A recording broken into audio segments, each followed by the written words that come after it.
संचय या रिजर्व और व्यवस्था या आयोजन या प्रोविजन दोनों कंपनी के दायित्व हैं। दोनों में अंतर इस प्रकार है। पहला, लाभ का विभाजन।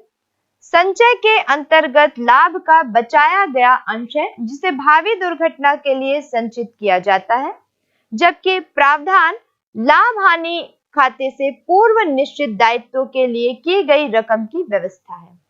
दूसरा, निश्चितता के आधार पर संचय पूर्व निश्चित या निश्चित राशि के लिए नहीं होता है, जबकि प्रावधान पूर्व निश्चित उद्देश्यों के लिए की गई व्यवस्था है। तीसरा, अनिवार्यता के आधार पर संचय ऐच्छिक है। लाभ के पर्याप्त होने पर इसका निर्माण किया जा सकता है, जबकि प्रावधान अनिवार्य रूप से की जाने वाली व्यवस्था है। लाभ हो या हानि, व्यवस्था को किया जाना अनिवार्य हो। चौथा, सामान्य या विशेष के आधार पर संचय को बनाने का उद्देश्य सामान्य है, जबकि प्रावधान या आयोजन किसी विशेष उद्देश्य की पूर्ति के लिए किया जाता है। पांचवा, व्यवस्था के आधार पर संचय लाभ हानि विभाजन खाते से संचय की व्यवस्था की जाती है, जबकि प्रावधान या आयोजन का निर्माण सदैव लाभ हानि खाता से किया जाता है। छठवां, उदाहरण के आधार पर संचय सामान्य संचय, पूंजी संचय, अंश प्रीमियम, ऋण पत्र का भुगतान, संचय तथा लाभ हानि खाते का समाकलन शेष आदि इसके प्रमुख उदाहरण हैं, जबकि प्रावधान के अंतर्गत प्रमुख उदाहरण है कर के भुगतान के लिए प्रावधान, प्रस्तावित लाभांश, कर्मचारियों का प्रोविडेंट फंड, कर्मचारियों के लाभ की योजनाओं के लिए व्यवस्था। सातवां, चिट्ठे में प्रस्तुतिकरण के आधार पर संचय का चिट्ठे में अंशधारी कोष शीर्षक के उपशीर्षक संचय व आधिक्य यानी कि रिजर्व एंड सरप्लस में दिखाया जाता है, जबकि प्रावधान चिट्ठे में अल्पकालीन या दीर्घकालीन आयोजन के अंतर्गत दिखाया जाता है।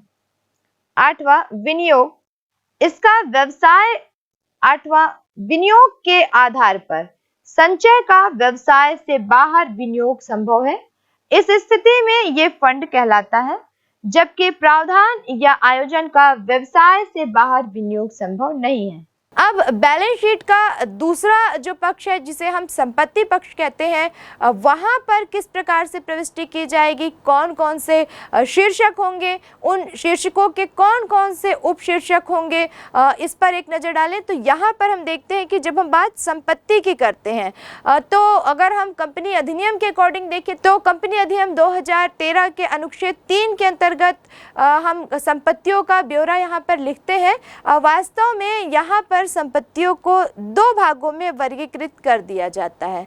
एक पहला जो है वो है गैर चालू संपत्ति, जिन्हें हम कहते हैं नॉन करंट एसेट्स, और दूसरा जो भाग है वो है चालू संपत्तियों का, जिन्हें हम कहते हैं करंट एसेट्स। अब आइए देखते हैं कि नॉन करंट एसेट्स और करंट एसेट्स में किन किन संपत्तियों को शामिल किया जाता है। तो बात अगर हम करें नॉन करंट एसेट्स यानी कि गैर चालू दायित्व की, तो वास्तव में इसका आशय उन संपत्तियों से होता है जो चालू संपत्तियां नहीं हैं। अब अगर हम ये कह दें कि जो चालू संपत्ति नहीं है, तो फिर हमको ये जान लेना जरूरी है कि कौन कौन सी संपत्तियां चालू संपत्ति नहीं है, इसलिए वो गैर चालू संपत्ति है। तो चालू संपत्तियों का संबंध ऐसी संपत्तियों से होता है जो कंपनी अधिनियम 2013 के अनुच्छेद 3 के अंतर्गत चालू संपत्ति मानी जाती है, जबकि वो निम्न में से जो हम यहाँ पर देख रहे हैं उनमें से किसी एक शर्त को पूरा करें। पहली शर्त यह है कि इसमें जिन संपत्तियों पर व्यय किया जाता है उनके जो लागत है उसके सामान्य संचालन के में सामान्य संचालन चक्र जो होता है उसमें वसूल होने की संभावना होती है, और दूसरी बात इनके विक्रय की और उपभोग यानी कि कंजम्पशन करने के लिए इनको प्रयोग में लाया जाता है। दूसरा एक शर्त ये भी हो सकती है कि संपत्ति जो है ये मुख्यतः व्यापार के लिए रखी गई हो, उनके जिस प्रकृति का वो व्यापार हो उसके लिए उस संपत्ति का क्रय किया गया हो।